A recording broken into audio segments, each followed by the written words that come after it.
Hello and welcome to the new session on geometric mean. Basically ये geometric progression का एक part है, तो इसके बारे में हम लोग पढ़ते हैं। जैसे अर्थमेटिक प्रोग्रेशन पढ़े, अर्थमेटिक मीन पढ़े, वैसे ही ज्योमेट्रिक प्रोग्रेशन और उसका ज्योमेट्रिक मीन यानी गुणोत्तर माध्य। ठीक है, तो सबसे पहली बात कि गुणोत्तर माध्य होता क्या है। तो अर्थमेटिक प्रोग्रेशन में हम लोग पढ़े थे एएम पढ़े थे, मतलब अर्थमेटिक मीन क्या होता है। तो हम लोग ये कहते थे कि अगर तीन नंबर है ए बी सी, तो हम लोग कहेंगे कि ये किसमें है, बी को कहेंगे कि अर्थमेटिक मीन है किसका, ए और सी का, यदि बी की वैल्यू किसके बराबर हो जाए, ए प्लस सी बाई टू के बराबर। तो ऐसा ही कुछ सिमिलर डेफिनेशन है यहाँ भी, मैं ये रिकॉल करा रहा हूँ एम का कॉन्सेप्ट। ठीक है ना। अब यहाँ पे क्या है कि अगर हमारे पास कोई तीन नंबर है ए बी सी, तो हम लोग कहेंगे कि बी जो है वो गुणोत्तर माध्य होगा किसका, ए और सी का, इफ इफ क्या ए बी सी ए पी में हो। भाई अगर तीन नंबर है ए बी सी, तो बी को हम लोग ए सी का क्या कहेंगे, ए और सी का गुणोत्तर माध्य कहेंगे, यदि ए बी सी क्या हो, जीपी में हो। एपी बोल दिया था क्या, जीपी में हो। तो ये हो गया। अब यही लिखा हुआ है इंग्लिश में कि अगर three number A B C GP में है, तो मिडिल टर्म को हम लोग क्या कहते हैं, ए और सी का गुणोत्तर माध्य कहते हैं। तो गुणोत्तर माध्य, अगर गुणोत्तर माध्य का जो डेफिनेशन है उसमें उसको हम लोग देखते हैं तो क्या समझ में आता है हमको कि भाई ए बी सी एपी में है, ए बी सी एपी में बोल रहा हूँ, ए बी सी जीपी में है, तभी तो बी क्या है, गुणोत्तर माध्य है, बताइए। तो अगर ये जीपी में है तो इसका क्या मतलब है कि प्रीसीडिंग टर्म से बी में डिवाइड करने पे, और सी का प्रीसीडिंग टर्म जो है बी में डिवाइड करने पे क्या होगा, रेशियो सेम आएगा। यही तो होता है ना भाई, t two by t one is equal to क्या, t three by t two. यानी दो कंसेक्यूटिव टर्म्स के बीच का जो रेशियो है वो हमेशा कांस्टेंट होता है और इक्वल होएगा, तो ये आएगा। अब जैसे ये हुआ तो क्या हमको दिख रहा है, क्रॉस मल्टीप्लाई करेंगे तो b square is equal to a c आ जाएगा। ये हमारे पास b square is equal to a c आ जाएगा। यानी अगर ए बी सी जीपी में है तो बी स्क्वायर की वैल्यू ए सी के बराबर होती है, और बी बी की वैल्यू निकालनी है तो गुणोत्तर माध्य क्या हो जाएगा, अंडर रूट में ए सी हो जाएगा। ठीक है, गुणोत्तर माध्य क्या हो जाएगा, अंडर रूट में ए सी। यानी ए बी सी अगर जीपी में है तो बी को कहते हैं गुणोत्तर माध्य, और बी की वैल्यू किसके बराबर हो जाएगी, दो जो बचे हुए नंबर्स हैं उनका प्रोडक्ट क्या, अंडर रूट हो जाएगा। यही है अंडर रूट ए सी। तो अगर मैं कहूँ कि अ, एक नंबर है थ्री और एक वन और थ्री, दो नंबर्स हैं, इसके बीच एक गुणोत्तर माध्य बताइए तो क्या हो जाएगा, गुणोत्तर माध्य जी, अगर इसको रिप्रेजेंट करता हूँ, इसके बीच में एक जीएम बताइए तो क्या होगा, जीएम क्या हो जाएगा, एक अगर निकालना हो तो वन इज टू थ्री का मल्टीप्लाई वन इंटू थ्री, और इसका अंडर तो आ जाएगा अंडर रूट थ्री। बस हो गया काम। यही मैं पूछ दूं कि इसके बीच का एम क्या होगा, तो एम क्या लिखते हैं हम, भाई इन दोनों का सम डिवाइडेड बाई टू, यही तो करते हैं, तो one plus three by two. तो एम हो जाएगा कितना, फोर बाई टू, मतलब क्या, टू। गुणोत्तर माध्य हो गया ये, समांतर माध्य हो गया ये बात सबको क्लियर हो रहा। अब दो नंबर्स के बीच में एक अगर जीएम निकालना हो तो आसान काम है, एक एम निकालना हो तभी आसान काम है। लेकिन हमने ये पढ़ रखा है कि हम लोग जो समांतर माध्य या गुणोत्तर माध्य है, ये एन भी इंसर्ट कर सकते हैं। इसका अच्छी बात, इसकी अच्छी बात क्या है कि अगर हमको दो नंबर दिया हो ए और बी, ठीक है, तो हम लोग इसमें एन जी जीएम या एन एम इंसर्ट करके इसको एक अर्थमेटिक प्रोग्रेशन या ज्योमेट्रिक प्रोग्रेशन में कन्वर्ट कर सकते हैं। ठीक है ना, कोई एक अर्थमेटिक या ज्योमेट्रिक प्रोग्रेशन बना सकते हैं इससे। अब ध्यान दीजिए आगे। तो यही है, जैसे एन गुणोत्तर माध्य इंसर्ट करना हो तो कैसे हम लोग इंसर्ट करेंगे। तो मैं मान ले रहा हूं कि किसी, हमको दो नंबर दिया है, एक है ये, दूसरा है बी। अब इसके बीच में हमको एन जी एम इंसर्ट करना है, तो मैं मान लेता हूँ पहला जी वन है, जी टू है, g three and so on, g n इसके बीच में इंसर्ट कर दिया मैंने। ये g one g two g three क्या है, ये गुणोत्तर माध्य यानी जीएम है, ज्योमेट्रिक मीन्स है, एन जो इसमें इंसर्ट किया गया। अब ध्यान दीजिएगा, इसमें टोटल नंबर ऑफ टर्म जैसे कितने हो गए, एन प्लस टू टर्म्स हो गए टोटल। भाई इतना हो गया ना, एन प्लस टू टर्म्स। अब कैलकुलेट तो करना पड़ेगा कि g one g two g three g four g five g n कितना हो। तो अगर एन प्लस टू टर्म्स हो गया तो हम लोग क्या ये कह सकते हैं क्या कि T N plus two term किसके बराबर है बताइए, बी के बराबर, और ये है बी। अब किसी गुणोत्तर श्रेणी में जो nth टर्म होता है वो होता है ए आर की पावर n माइनस वन। ए क्या है, फर्स्ट टर्म, आर क्या है, कॉमन रेशियो। ये बात तो सबको क्लियर है। ए आर की पावर n माइनस वन होता है किसी भी गुणोत्तर श्रेणी में nth टर्म। तो T N plus twoth term क्या होगा, तो ए आर की power n plus two minus one. अगर यहाँ n है तो n में से एक माइनस किया तो n प्लस टू होगा, तो क्या होगा, उसमें से एक माइनस कर देंगे बस। तो यहाँ से क्या हो जाएगा, ए आर की power n plus one is equal to B. तो आर की वैल्यू यहाँ से क्या, आर की पावर n प्लस वन की वैल्यू आ जाएगी क्या, बी बाई ए। अब चूंकि ए भी पता है बी भी पता है, ठीक है, एन भी पता है, एन बोलेगा वो कि चार समांतर माध्य, चार गुणोत्तर माध्य निकालिए, पांच गुणोत्तर माध्य निकालिए। तो आर की वैल्यू क्या आ जाएगी, बी बाई ए की पावर वन बाई एन। अब ये इधर पावर आएगा तो क्या हो जाएगा, one by one upon one divided by N plus one हो जाएगा। तो हमारे पास आर की वैल्यू आ गई है। अब हमको जी1 जी2 जी3 जीएन तक निकालना है। तो जीवन क्या होगा, जीवन होगा ए आर, यही तो होगा। तो जीवन कितना हो जाएगा, ए आर कितना हो जाएगा, ए मल्टीप्लाइड बाई आर की वैल्यू कितना है, बी बाई ए की power one upon N plus one, यही तो है। जी टू कितना हो जाएगा, जी टू कितना हो जाएगा, ए आर स्क्वायर। तो ये कितना हो जाएगा, ए आर की वैल्यू कितना है, बी बाई ए, और इसकी पावर कितना, two by N plus one, and so on. ऐसे ही जी एन अगर हम लोग कैलकुलेट करेंगे तो क्या आ जाएगा, ए आर की पावर एन हो जाएगा। ठीक है, तो ए टाइम्स आर कितना है, बी बाई ए की पावर वन अपॉन एन है, और एन से मल्टीप्लाई होगा तो N divided by N plus one. इतना बात सबको समझ में आता है भाई। ये जो है मल्टीप्लाई करने के बाद इतना होगा। अब ये तो हमारे पास निकल गया। अब अगर समांतर माध्य इंसर्ट करके कोई क्वेश्चन पूछा जाए तो आप लोग कर सकते हैं। जैसे मैं एक क्वेश्चन लेता हूँ जिसमें जी फोर जीएम इंसर्ट करना हो, तो उसको कैसे हम लोग करेंगे, या इसको बाद में ही कराता हूँ, क्वेश्चन बाद में ही कराता हूँ, पहले देखते हैं हम लोग। तो एन जीएम्स निकालना हमको आ गया कि एन जीएम्स कैसे निकालेंगे। जी1 होगा ए आर, आर की वैल्यू हमने निकाल रखा है, ए मल्टीप्लाइड बाई आर की वैल्यू है बी बाई ए की power one upon N plus one.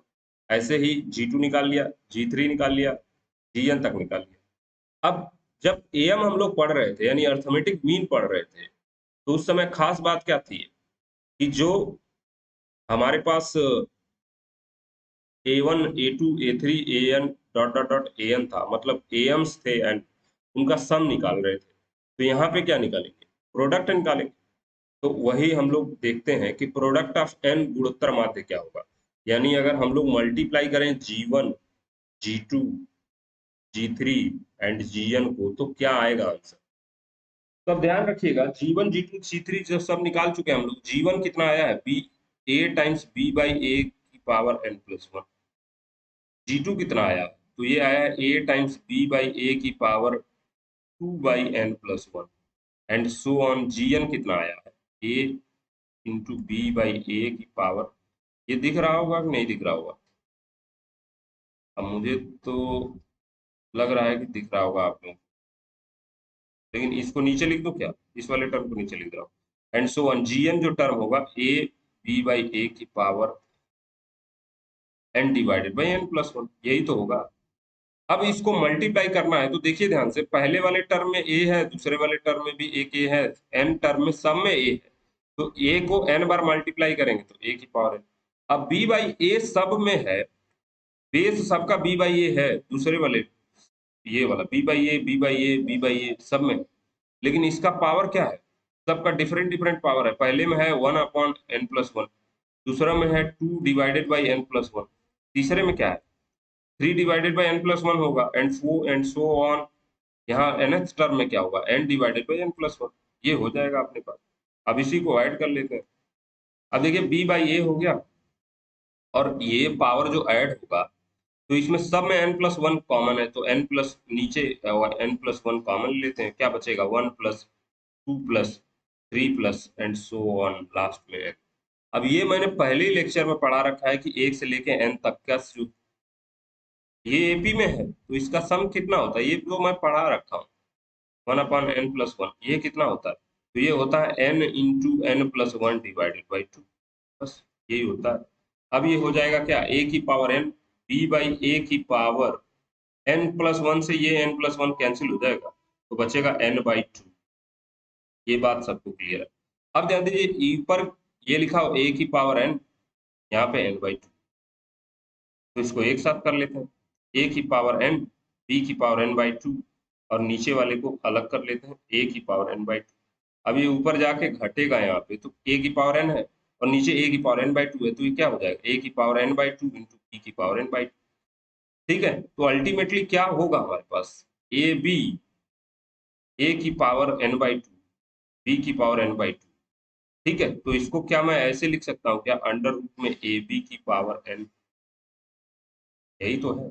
और ये क्या है बेसिकली लिखा हुआ कि सिंगल जीएम, ए और बी के बीच में सिंगल जीएम जो आएगा उसी के पावर n के बराबर होगा।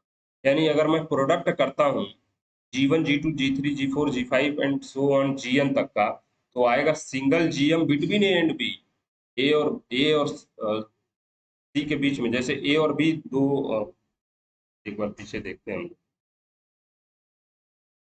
ए और बी दो नंबर लिए थे, तो इस G1 G2 G3 का जो प्रोडक्ट किए हैं तो क्या आया, देखिए सिंगल जो जीएम आया था, मतलब एक जीएम हम लोग निकाल रहे थे तो आ रहा था, अगर मान लेता हूँ ये देखिए ए बी सी लिख दिया हूँ ना।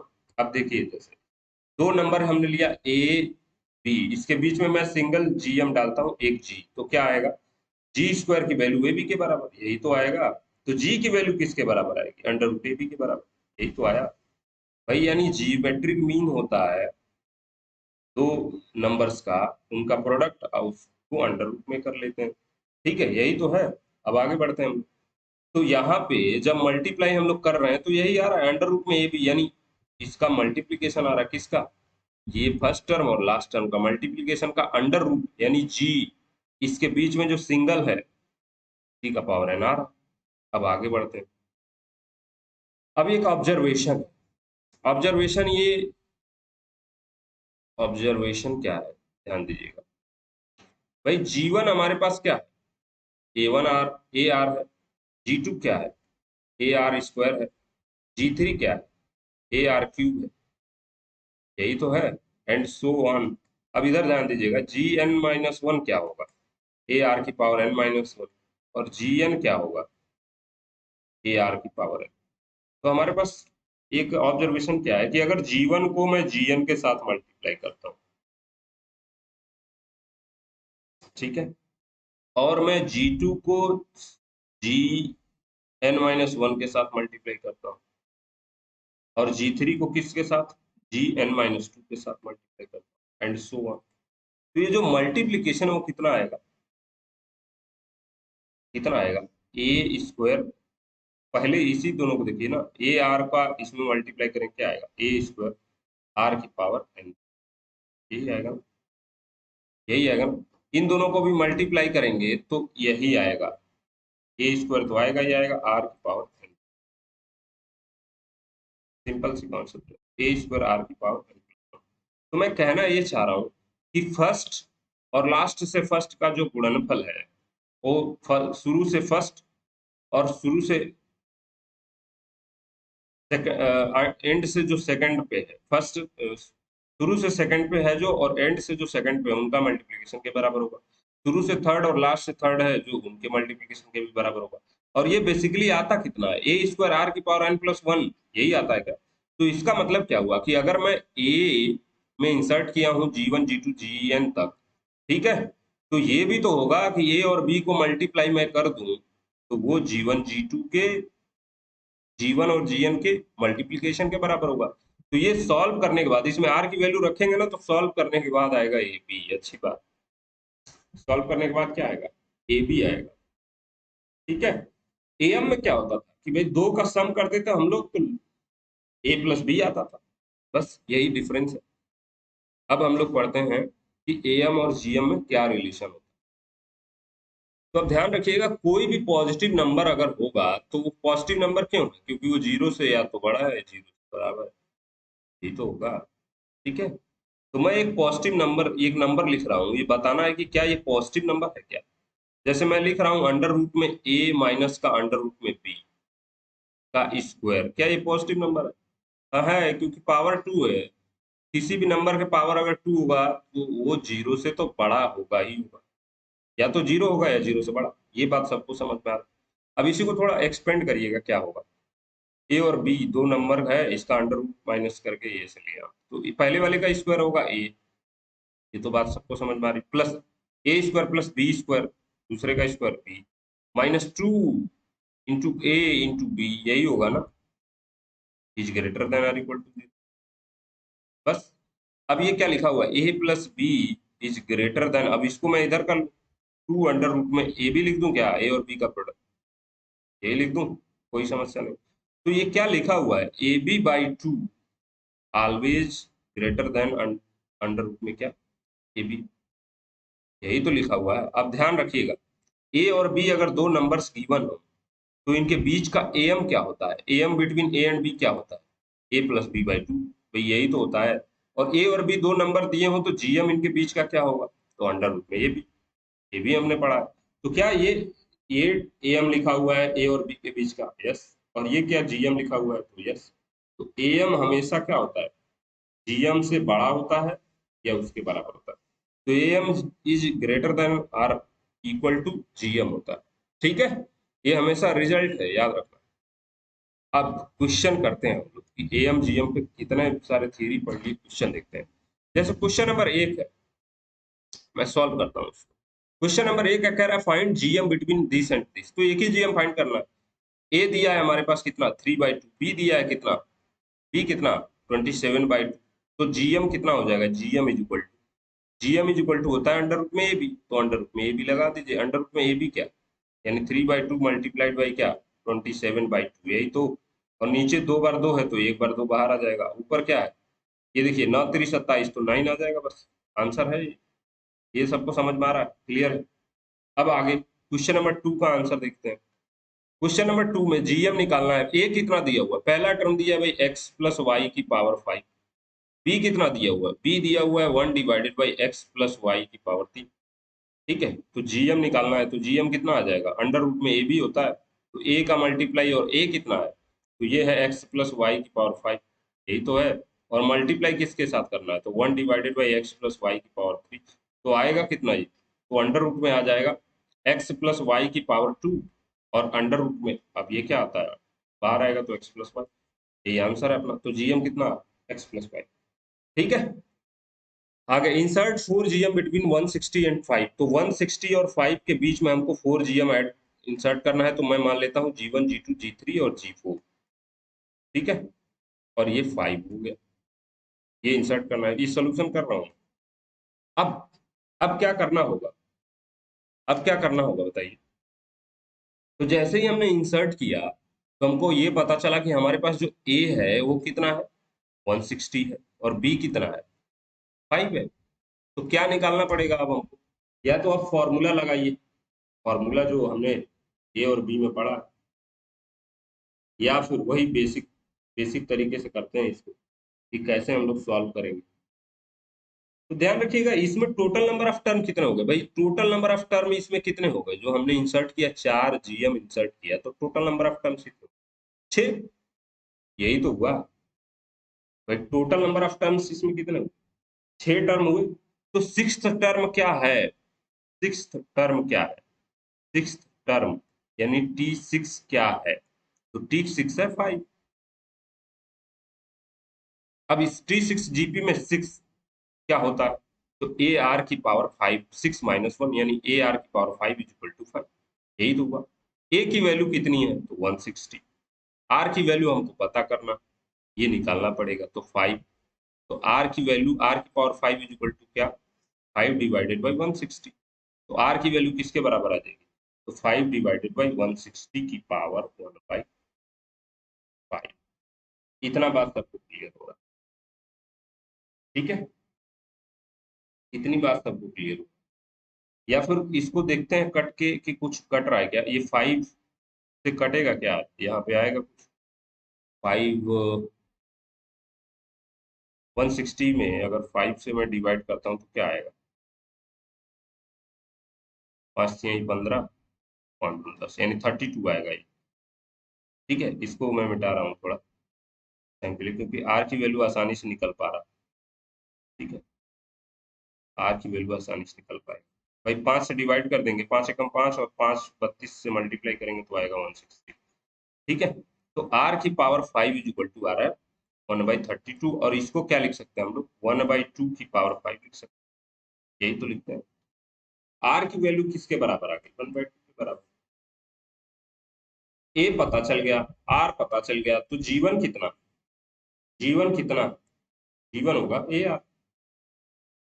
वो फॉर्मूला रिजल्ट लाने के लिए है, ये ऐसे ही करना ज्यादा बेहतर होता है। तो ए की वैल्यू हो गई 160 और इसे मल्टीप्लाई करना है किससे, 1/2 से। आर तो वही 80 आ जाएगा। जी टू कितना आ जाएगा बताइए, ए आर स्क्वायर। तो ए आर, ए कितना है 160, आर स्क्वायर कितना है तो 1/4, मल्टीप्लाई कर देंगे तो 4 से 40 आ जाएगा।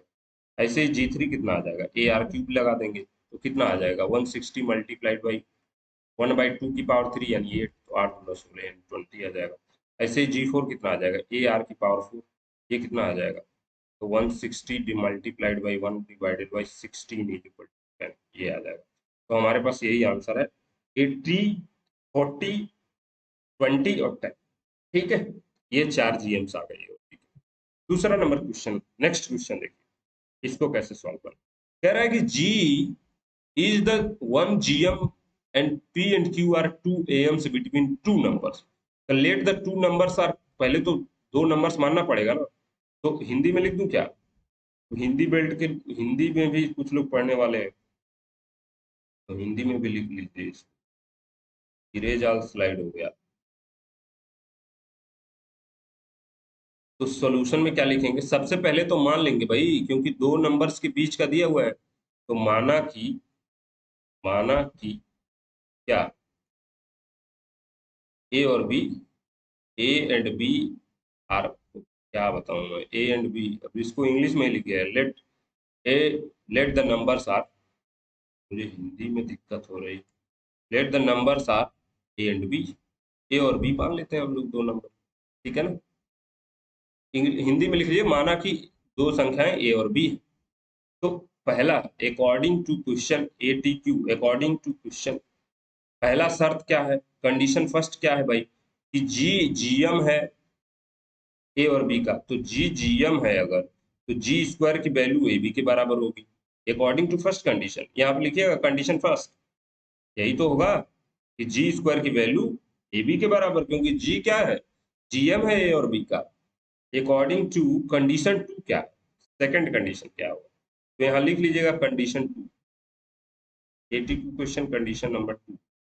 ठीक है, कंडीशन नंबर 2 कह रहा है कि पी और क्यू दो एम्स हैं बिटवीन ए, तो ए और बी के बीच में पी और क्यू दो एम्स हैं, दो एम है, ये बात तो ठीक है।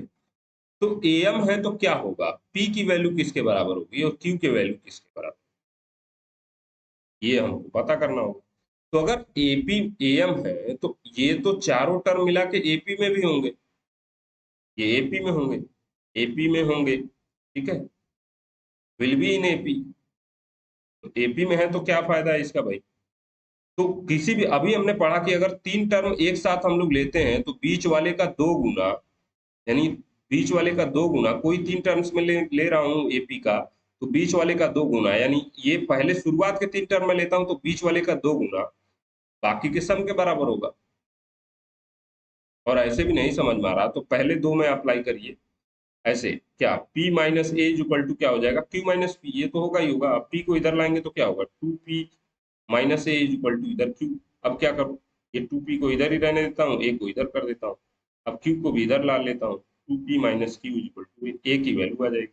तो यहीं से क्या आ जाएगा, दिस इम्प्लाइज कि a की वैल्यू आ गई 2p माइनस क्यू। ये बात सबको समझ में आती है। अब पहले वाले टर्म को छोड़ के लास्ट के तीन टर्म ले रहा हूँ यहाँ पे, तो क्या आएगा, q का दो गुना, यानी 2q इज इक्वल टू क्या, b प्लस p। तो यहाँ से क्या पता चला, क्या पता चलेगा यहाँ से, b की वैल्यू कितनी आ गई, 2q माइनस p। तो ये तो और आसान हो गया भाई, a की वैल्यू आ गई इतना, b की वैल्यू आ गई इतना, उठा के ये दोनों वैल्यू कहाँ रख देने, सी इक्वेशन में रख देने, और जो प्रूफ करना था वो हमारे पास आ जाएगा। ठीक है, आगे बढ़ते हैं। अब कह रहा है कि A B C D are in GP then so that कि ए की पावर एन प्लस बी की पावर एन, बी की पावर एन प्लस सी की पावर एन, सी की पावर एन प्लस डी की power N are in GP. वही सब A B C D अगर जीपी में है तो क्या होगा, A B C D are in GP, इसका क्या मतलब है, बेसिक फंडा क्या है कि बी में ए से डिवाइड करेंगे ये किसके बराबर होगा, सी में बी से डिवाइड करेंगे ये किसके बराबर होगा, डी में सी से डिवाइड करेंगे किसके बराबर। ये बात सबको क्लियर, ठीक है। अब अगर ऐसा है तो एक सिंपल सा कॉन्सेप्ट ये कहता है कि भाई इसके पावर अगर कुछ भी कर लें हम लोग तो वो भी सेम होगा, यानी बी की पावर एन, ये टोटल की पावर एन, ये टोटल की पावर एन, इसके मतलब बी बाई ए की power N is equal to C by B की power N is equal to d by c power n. और इसी को क्या हम लोग ऐसे लिख सकते हैं क्या, बी की पावर एन डिवाइडेड बाई ए की पावर एन, सी की power N divided by power N is equal to D की power N divided by C की पावर। अब ये एक होता है बाई प्रोपोर्शनैलिटी, प्रोपोर्शन लॉ एक होती है। प्रोपोर्शन लॉ में क्या है कि अगर ये दिया हुआ तीन प्रोपोर्शन में तो पहले दो को ऐड करके एक साथ लिख दे, लास्ट के दो को ऐड करके अंश और हर न्यूमरेटर डिनोमिनेटर एक साथ ऐड करके अगर रख देते हैं तो आंसर तो एक by proportion law, proportion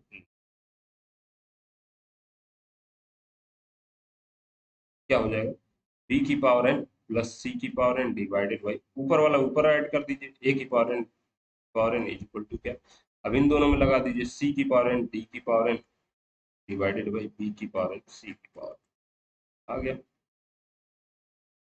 proportion law से ये आ गया, ठीक है। तो प्रोपोर्शन लॉ से अगर ये आ गया तो इससे क्या फायदा हुआ भाई, ये क्या जीपी में प्रूफ हो गया क्या, हाँ तो हो तो गया भाई, ये वाला टर्म है, ये पहला टर्म है, दूसरा टर्म है, तीसरा टर्म है, तो इसमें इससे डिवाइड करने पे आ रहा है इसमें इसके डिवाइड के बराबर, तो ये जीपी में हेंस प्रूफ, पहला वाला थ्योरम हेंस क्या प्रूफ। अब इसी वाले में क्या करना है, इसी वाले में एन की वैल्यू अगर 1 रख देता हूँ तो ये भी आ जाता, आराम से प्रूफ हो जाता, हेंस प्रूफ, ठीक है। ए की यहाँ पे एन की वैल्यू अगर 1 रख देंगे तो दूसरा वाला भी प्रूफ हो जाएगा, तो आसान है भाई। प्रोपोर्शन लॉ क्या कहता है कि अगर ऐसा है तो इसको इसमें ऐड करिए, इसको इसमें ऐड करिए, दोनों क्या होगा, ठीक है। और अगर किसी को नहीं समझ में आया कि भाई ये क्या पढ़ाए तो पूरा जीएम थे और लगा कुछ और दिए, तो क्या करेंगे, तो मान लेंगे कि जीपी के जो टर्म्स हैं वो मान लेंगे, बी के जगह पे ए आर मान लेंगे, सी की जगह पे ए आर स्क्वायर, डी की जगह पे ए आर, और फिर सॉल्व करेंगे, आंसर आ जाएगा, ठीक है। आगे देखते हैं, ए बी सी कह रहा है जीपी में है, एपी में है। पहली बात की प्रूफ जो करना है वो भी ये कल भी कराया था, इस टाइप का है, कभी कभी इसको इस टर्म में भी पूछ लेता है, ठीक है। तो हमेशा से इसी में कन्वर्ट करना है, लेफ्ट हैंड साइड लेना है, राइट हैंड साइड मत दिखा।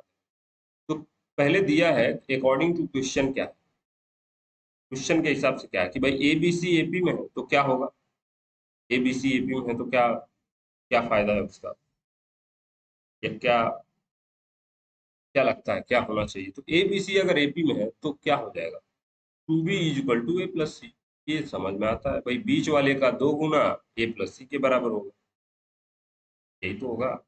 और अकॉर्डिंग टू ये कंडीशन फर्स्ट हुआ, कंडीशन टू क्या कह रहा है, दूसरा कंडीशन क्या है कि एक्स वाई जेड जीपी में है तो वाई स्क्वायर की वैल्यू किसके बराबर होगी, जेड एक्स के बराबर होगी या एक्स जेड के बराबर होगी।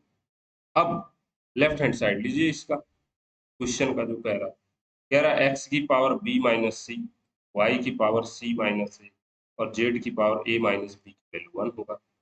तो यहाँ पे क्या करूँ मैं, तो सबसे पहली बात देखिए कि y की वैल्यू अंडर रूट में जेड एक्स होगा, इसी को कर ले क्या, इसी को सेटअप करते हैं, x की पावर b माइनस सी को ऐसे ही रखने देते हैं, y को ही क्या करते हैं जेड एक्स में कन्वर्ट कर देते हैं, तो y की वैल्यू क्या हो जाएगी, ये हो जाएगा y की जगह पे जेड एक्स, y तो यहाँ पे जेड एक्स की पावर हाफ होगा, दिस इम्प्लाइज y की पावर जेड एक्स की पावर हाफ हो जाएगा, बताइए यही तो होगा, तो यहीं पर रखेंगे तो क्या आएगा, क्या होगा ये, तो y की जगह पर रख देंगे जेड एक्स की पावर हाफ, तो ये c minus A by two हो जाएगा और ये z की पावर a माइनस बी, ठीक है।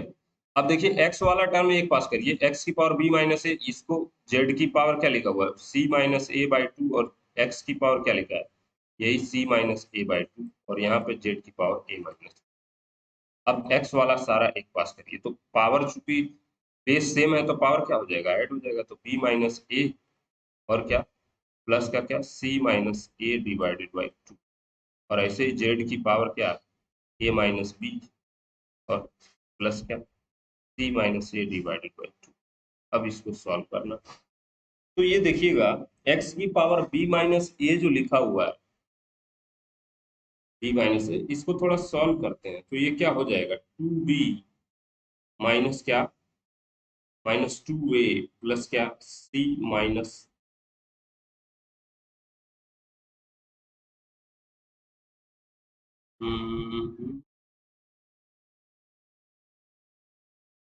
ये b माइनस सी लिखा हुआ है, मैं a लिख दिया हूँ, तो इसको थोड़ा ध्यान रखिएगा, b माइनस सी है, ये b माइनस सी था, अपने पास से मेरे से गलती हो गई, तो ये हो जाएगा टू सी, ठीक है ना, और माइनस ए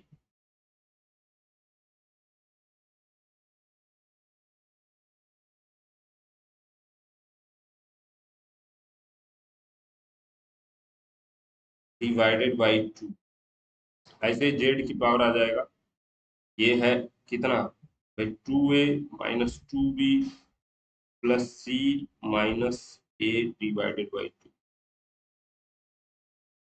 ठीक है ना, तो ये आ जाएगा कितना, एक्स की पावर, अब टू भी यहाँ है तो टू भी रहने दीजिए, ये टू सी में से एक सी माइनस होगा तो एक सी बचेगा, और यहाँ पे माइनस है, डिवाइडेड बाई क्या,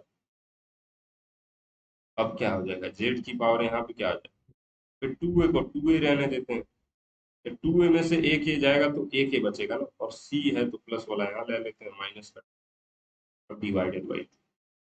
अब ध्यान दीजिएगा, जहां जहां टू भी है वहां पे क्या रख सकते हैं हम लोग, ए प्लस सी रख देंगे, ए प्लस सी यहाँ रखेंगे तो ये कट के जीरो हो जाएगा, और ए प्लस सी यहाँ भी रखेंगे तो क्या होगा, तो एक्स की पावर जीरो और वाई जेड की पावर जीरो आ गया, तो इसकी वैल्यू वन के बराबर, ठीक है, हेंस प्रूफ।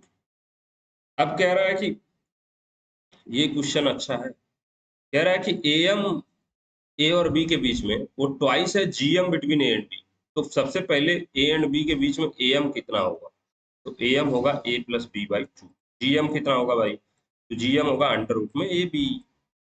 तो क्या बोला गया है इसमें क्वेश्चन में, कि A M of A and B is twice of its G M, तो ए एम हो गया A plus B by two, ये क्या है, अकॉर्डिंग टू क्वेश्चन क्या दिया हुआ है, ए एम जो है किसके बराबर है, ट्वाइस ऑफ जीएम है, यानी जीएम का दोगुना, यही तो है, एएम कह रहा है कि जीएम का ट्वाइस है, तो यही होगा, ऑब्वियस सी बात है। तो क्या पूछा जा रहा है, पूछा ये जा रहा है कि बताइए कि ए और बी का रेशियो क्या होगा, ए और बी में क्या रिलेशन है, ए और बी में रिलेशन क्या है, और वो दिया हुआ है कि ये होगा क्या, ये प्रूफ करना। तो कैसे निकालेंगे इसको, ध्यान दीजिएगा। अब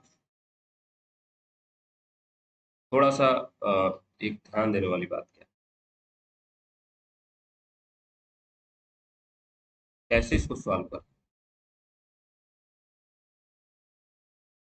ए और बी की वैल्यू निकालनी है, ठीक है, बस इस वही काम करना, ए और बी का रिलेशन रेशियो निकालना है।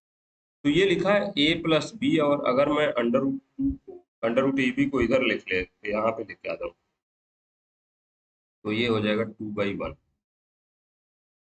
ठीक है। अब एक फॉर्म, एक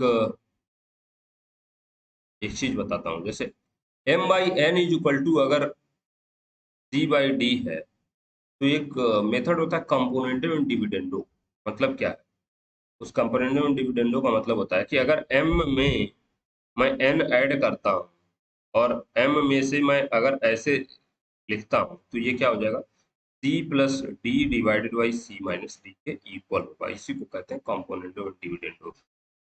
कि भाई एम में अगर नीचे वाला ऐड करता हूँ और एम में से नीचे वाला सब्ट्रैक्ट करता हूँ, तो इधर भी क्या होगा, सी में से डी एक बार ऐड होगा और सी में डी एक बार सब्ट्रैक्ट होगा, तो using componendo and dividendo, componendo and dividendo, कंपो and dividendo, dividendo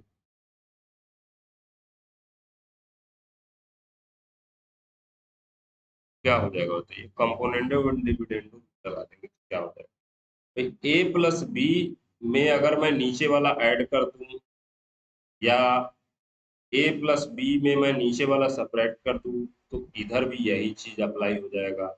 क्या हो जाएगा, टू में एक जुड़ेगा और टू में से एक माइनस, सिंपल सी बात। अब ध्यान दीजिएगा, अभी मैंने देखा ये ए प्लस बी प्लस, इसको अंडर रूट में ए भी जो लिखा हुआ उसको अंडर रूट में ए अंडर रूट में बी लिख सकते हैं। और ये क्या लिखा हुआ है बेसिकली, अंडर रूट में ए प्लस अंडर रूट में बी का होल स्क्वायर लिखा है। अगर ध्यान दीजिएगा, पहले वाले टर्म का स्क्वायर ए, दूसरे वाले का square b plus two times a into b, यही तो लिखा है। तो ये ऊपर क्या लिखा है, अंडर रूट में ए प्लस अंडर रूट में बी की power two divided by under root में ए माइनस अंडर रूट में बी की पावर टू। ये सबको समझ में आ रहा होगा, ये किसके बराबर है, तो ये भाई सब 3/1 के बराबर।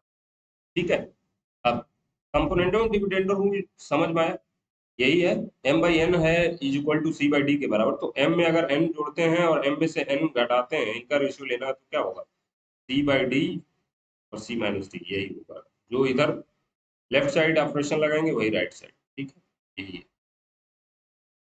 कंपोनेंटो एंड डिविडेंडो रूल लगाना पड़ेगा इस टाइप का क्वेश्चन अगर आए, नहीं तो थोड़ा मुश्किल होगा सॉल्व करना। ठीक है, तो हमारे पास जो आया, अंडर रूट में ए प्लस अंडर रूट में B divided by under root में A plus minus under root में बी। ठीक है, ये आया। अब क्या करना पड़ेगा, अब ये इस पे पावर टू है तो पावर इधर कर लेंगे तो ये अंडर रूट में थ्री, अंडर रूट में थ्री बाई अंडर रूट में वन। अब फिर again componendo and dividendo rule लगाइए, अगेन अप्लाइंग, ठीक है ना, अप्लाइंग लगा लीजिएगा, applying componendo and dividendo, C and D rule लिख दे रहा हूँ, आप लोग सही से लिख लीजिएगा। ठीक है ना, कंपोनेंडो एंड डिविडेंडो रूल क्या होगा, अगेन अप्लाई करेंगे तो भाई ऊपर वाले में अगर नीचे वाला ऐड करेंगे, ऊपर वाले में नीचे वाला ऐड करते हैं, यही ना, या ऊपर वाले में से नीचे वाले को सब्ट्रैक्ट करके रेशियो लेते हैं, अंडर रूट में ऊपर वाला प्लस माइनस क्या, नीचे वाला करते हैं। जो हमने इधर किया है वही यहाँ भी अप्लाई करना पड़ेगा, तो अंडर थ्री प्लस वन करना पड़ेगा और अंडर थ्री माइनस वन। अब ध्यान दीजिएगा, ये हमारे पास क्या लिखा हुआ है भाई, अंडर रूट में बी है माइनस का है प्लस का, तो ऊपर क्या बचा, अंडर रूट में टू है, और यहाँ पे नीचे क्या बचा, यहाँ पे देखिएगा तो अंडर रूट में टू भी बचेगा। ध्यान से इसको देखना खुद ही है। तो ये किसके बराबर है, तो अंडर रूट में three plus one divide two under three minus, तो ये टू से टू कट जाएगा, तो हमारे पास बचा कितना, तो हमारे पास बचा अंडर रूट में a divided by under root में b is equal to under root में three plus one divided by under root में माइनस वन। अब क्या करें, ये माइनस है, ठीक है ना, अब क्या करें, स्क्वायर करते हैं बोथ साइड, क्योंकि ए और बी निकालना है ना, ए और बी का ratio, squaring both side, squaring both side क्या होगा, क्या होगा, ए बाई बी हो जाएगा ये, इधर क्या हो जाएगा, इसका स्क्वायर करेंगे under root three plus one का स्क्वायर, और नीचे क्या हो जाएगा, under root three minus one का स्क्वायर। तो under root three plus one का स्क्वायर क्या होगा, ए स्क्वायर मतलब थ्री प्लस वन का square one plus two times a into b, तो अंडर रूट, नीचे क्या हो जाएगा, ए का स्क्वायर प्लस बी का square minus two times under. तो ये कितना हुआ basically, four plus two under root three, और नीचे कितना हो जाएगा, फोर माइनस टू। अब ऊपर भी टू कॉमन है नीचे भी टू कॉमन है, तो ये आ जाएगा two plus under root three, यहाँ से कॉमन लेंगे तो, और नीचे से टू कॉमन लेंगे तो आएगा two minus under root three. अब ये टू से टू कैंसिल आ गए, कैंसिल हो गया ये वाला, क्योंकि दोनों मल्टीप्लाई में है, तो आएगा हमारे पास answer two under root three divided by two minus under root three. ये हो गया हमारे पास आंसर। क्या यही प्रूव करना था, बैक होकर देखिए, ये यही था, two plus under root three is to one two minus under root three, तो यही लिख देंगे लास्ट में क्या, कि ए इज टू बी का जो रेशियो है वो क्या, two plus under root three ratio 2 minus under root 3, बस यही प्रूफ करना था और ये हमारा काम है। अब नेक्स्ट देखते हैं।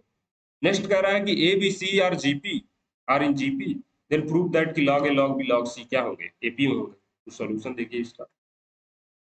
भाई ए बी सी जीपी में है तो क्या इसका मतलब है कि बी स्क्वायर बराबर ए सी के बराबर होगा, यही तो है। बीच वाले का स्क्वायर ए दोनों का प्रोडक्ट के बराबर होता है। अब इसी का लॉग लेते हैं तो 2 टाइम्स लॉग ऑफ लॉग लेंगे, take in log, take in log है, लॉगरिथम लिखते हैं बेसिकली, लॉगरिथम। ठीक है ना। लॉग लेने पे क्या होगा, ये हो जाएगा लॉग ऑफ बी स्क्वायर। अब ये नोन है कि ई पे ही लॉग ले रहा हूँ, ठीक है ना। लॉग ए सी बेसी, बीस बीस बेस अगर ई नहीं लिखा हूँ तो ई माना जाएगा, ठीक है। तो ये देखिए लॉग में क्या होता है, अगर पावर किसी नंबर पे पावर है तो पावर आगे हो जाता है, तो लॉग बेस ई और ये हो जाएगा इक्वल टू क्या, लॉग ए प्लस लॉग सी। अच्छा बेस ए ई अगर नहीं लिखते हैं तो भी ये माना जाता है कि बेस ई होगा, है ना। तो अगर इसमें देना चाहिए था कि ये ई और ई है, ठीक है। अब क्या होगा, तो यही कि भाई लॉग ए, अब ये पता चल रहा है कुछ कि log of b base e is equal to क्या, log of a by log of c by 2।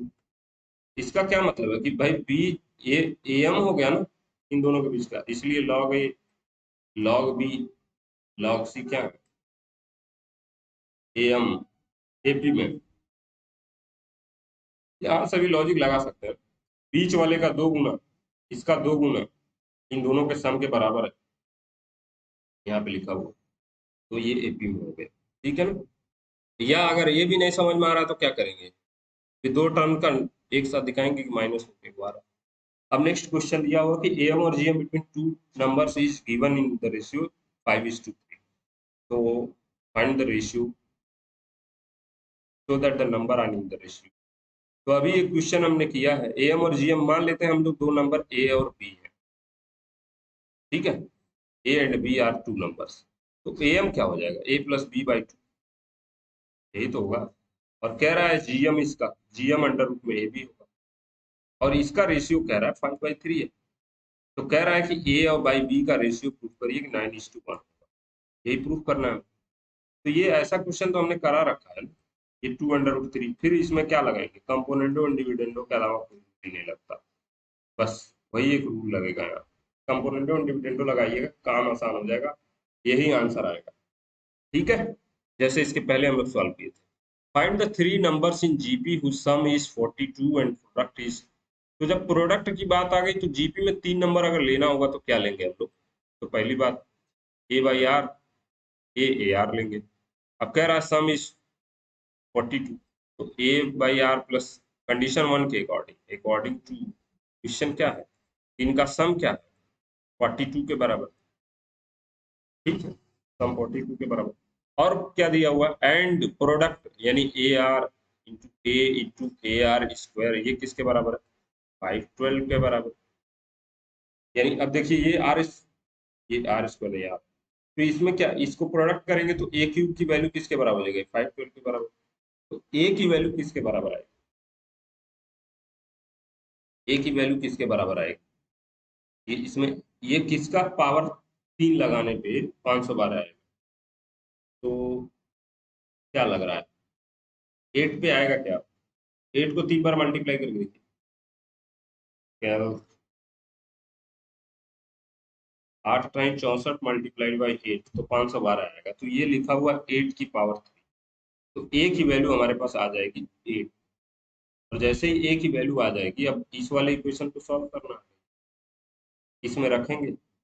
इसमें क्या लिखा हुआ है 1 divided by R plus 1 plus R is equal to क्या 42, यही है ना। इसी में रख देंगे, ए की वैल्यू 8 रखेंगे तो कितना आ जाएगा, कितना आएगा, ए की वैल्यू 8 रखिए कितना आएगा, ए की वैल्यू 8 रखेंगे कितना आएगा, 8 रख देते हैं यहाँ पे और इसको सॉल्व करते हैं, ये आ जाएगा 1 plus R square by R होगा, इधर 42 आर कर देता हूँ। बस आर से इधर मल्टीप्लाई कर दो। अब इसको एक साथ कर लीजिएगा तो 8r² प्लस 8r माइनस इधर वाला 42r इधर ला लेते हैं, इसको सॉल्व कर लेना है। 8 इज इक्वल टू 0। तो r की वैल्यू निकालनी है 8r² प्लस माइनस कितना 42, 8 4 12 होता है ना, यानी 34r होगा, ये प्लस 8, तभी तो ये रहा होगा ऐसा। अब कितना आ जाएगा, r की वैल्यू क्या आएगी इसके, 8 टाइम 64, 32 दूना 64, यही होगा 32 माइनस 2। तो 8r², मैं इसको नेक्स्ट पेज पे देखता हूँ।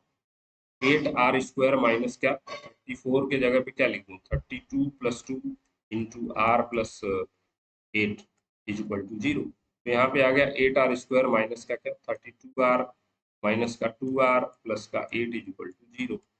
आर की वैल्यू किसके बराबर आ गई, आर की वैल्यू यहाँ से देखिए 8r यहाँ पे कॉमन लेंगे तो आर माइनस क्या 8 4 बटे 32, यहाँ पे -2 कॉमन लेंगे तो आर की वैल्यू हो गई 4। तो यहाँ से क्या आएगा r-4 कॉमन है दोनों में, तो आ जाएगा 8r दूसरे ब्रैकेट में -2। अब r-4 की वैल्यू या तो 0 है या फिर क्या 8r-2 की वैल्यू 0 है। तो यहाँ से आ रहा है r की वैल्यू 4 और यहाँ से क्या आ रहा है r की वैल्यू आ जा रहा है 2/8 यानी 1/4। दोनों करेक्ट है क्या, हाँ दोनों करेक्ट है। अगर r की वैल्यू 4 लेते हैं हम लोग तो a हमारे पास कितना, a है हमारे पास 8, तो a/r कितना आ जाएगा, तो ये आ जाएगा 8/4 यानी 2। ए कितना आ जाएगा 8 है, ए आर कितना आ जाएगा तो 4/4। अगर आर की वैल्यू हम लोग 1/4 लेते हैं तो इसका उल्टा आएगा, मतलब 32 पहला टर्म आ जाएगा, a/r की वैल्यू 32 आ जाएगी, ए की वैल्यू 8 है, ए आर की वैल्यू कितना आ जाएगा, बस इतना सा सिम डिफरेंस है बस, यानी दोनों आंसर आता है, ठीक है ना। सम of 4 numbers in GP is 60, तेरा AM of first and last term is, ये बहुत क्रिटिकल क्वेश्चन क्या, तो 4 टर्म अगर लेना है जीपी का तो क्या लेते हैं हम लोग, 4 टर्म ये लेते हैं। पहली बात तो इसका मिडिल टर्म होगा ये ए आर और ये, तो इसमें r² से मल्टीप्लाई किया होगा, तो 4 टर्म हमको जीपी में लेना है तो ये लेंगे हम 4 टर्म।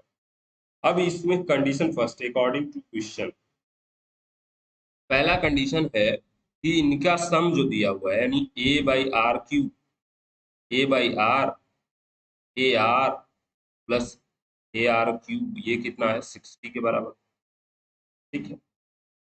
सेकंड कह रहा है कि पहले और चौथे, माने पहले और चौथे यानी लास्ट का जो एम है यानी a/r³ प्लस ar³/2, इसका एम यही होगा /2 होगा, ये किसके बराबर है 18 के बराबर। इसका मतलब क्या दिया हुआ है a/r³ प्लस ar³ की वैल्यू दी हुई है, इसके बराबर बताइए 18 दूना 36 के बराबर, ये कंडीशन दूसरा दिया हुआ तो इसी का यूज कर लेंगे पहले वाले में, पहले वाले में यूज कर लीजिए, इन दोनों को एक साथ रख के इसके जगह पे क्या लिख दूं 36, तो a/r plus ar is equal to plus 36 is equal to 60, यही तो आया।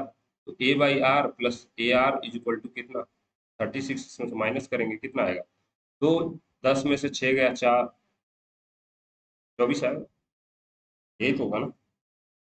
अब हमको a और r की वैल्यू निकालनी है, क्या करना पड़ेगा, 60 दिया हुआ था तो हमारे पास दो इक्वेशन आ गए, एक इक्वेशन है ये वाला, एक इक्वेशन नया ये हमने बना दिया, ये इक्वेशन मान के चलिए 2। तो इसमें अगर हम लोग चाहें तो इस वाले इक्वेशन से इस वाले में डिवाइड करेंगे ना, तो एक कट जाएगा आर की वैल्यू है, और जब इक्वेशन 2 को या 1 को किसी एक से डिवाइड करेंगे,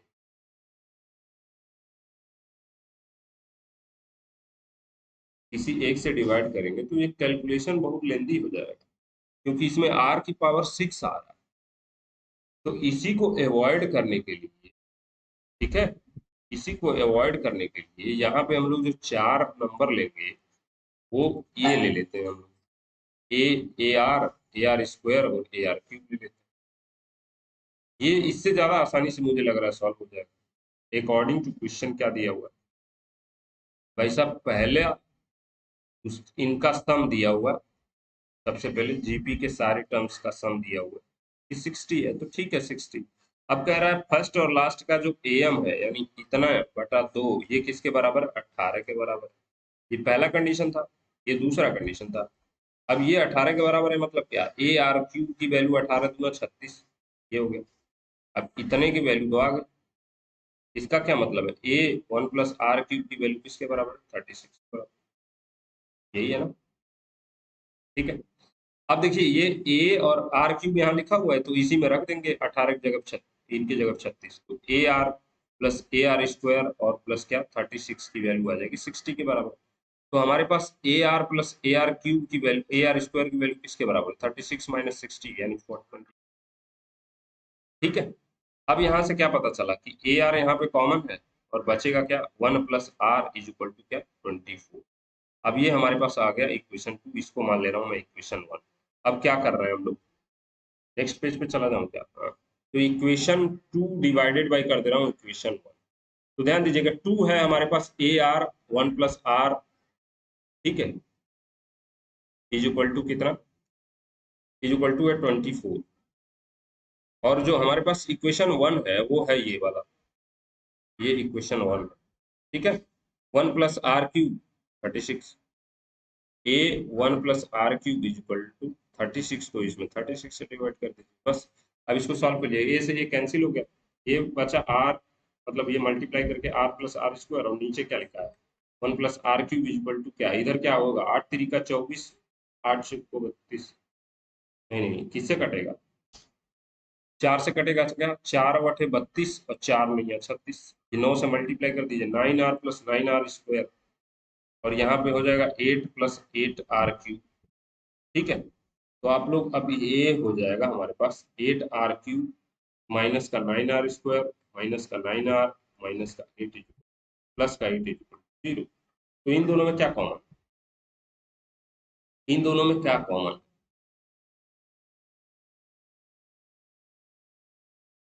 इन दोनों में क्या कॉमन, किस में से कुछ को लिया जाए? तो इन दोनों में आर स्क्वायर कॉमन है तो 8 आर बचेगा माइनस 9 बच जाएगा। थोड़ा गड़बड़ लग रहा है। इसको सॉल्व करके आर की वैल्यू निकालनी है, कैसे निकालेंगे ये आपकी मर्जी। और मेरे हिसाब से आर की वैल्यू आनी चाहिए 2, क्या इसको सेटिस्फाई करेगा क्या? 2 अगर रखते हैं तो 8 टाइम 64 ये हो जाएगा, 9 9 9 मल्टीप्लाइड बाई 4 तो 9 चौको 36, 9 दूना 18, ये प्लस 8। अब देखिएगा 8 और 4 12 यानी 72, 36, 8 से 14, कुछ गड़बड़ हो रहा है क्या? कुछ गड़बड़ तो हो गया है, अब नहीं आ रहा। ये सही तो काटा हूँ। ओहो यहाँ देखिए, यहाँ ये होगा 4 9 36 और 4 छक्का 24, ये 6 होगा ना, 6 होगा। ये 8 के जगह पे 6 कर लीजिएगा, 8 के जगह पे 6 कर लीजिएगा। ठीक है। 8 जहाँ पे है ये 6 हो जाएगा, तो मैं थोड़ा गड़बड़ कर दिया। ठीक है, 8 के जगह पे 6 कर लीजिएगा क्योंकि वो 4 से डिवाइड होगा, ये 6 आएगा। ठीक है, 8 के जगह पे 6 कर लीजिएगा, 8 के जगह पे 6। ये कितना है बेसिकली अपने पास हो जाएगा ये 6, 8 के जगह पे 6, कुछ कैंसिल होगा, अभी भी ये कटेगा, 2 तिहाई 6 और 3 तिरी का 9, वही मैं काट रहा था क्या, 8 तिरी का 24, हाँ 12 दूना 24 और 12 तिहाई 36। ठीक है। अब इसका मल्टीप्लाई करेंगे तो 3 R plus 3 R square is equal to क्या आ जाएगा 2 प्लस 2 आर क्यूब। अब एक साइड कर लीजिए 2 आर क्यूब माइनस क्या 3 आर स्क्वायर माइनस क्या 3 आर प्लस का क्या 2 इज इक्वल टू 0।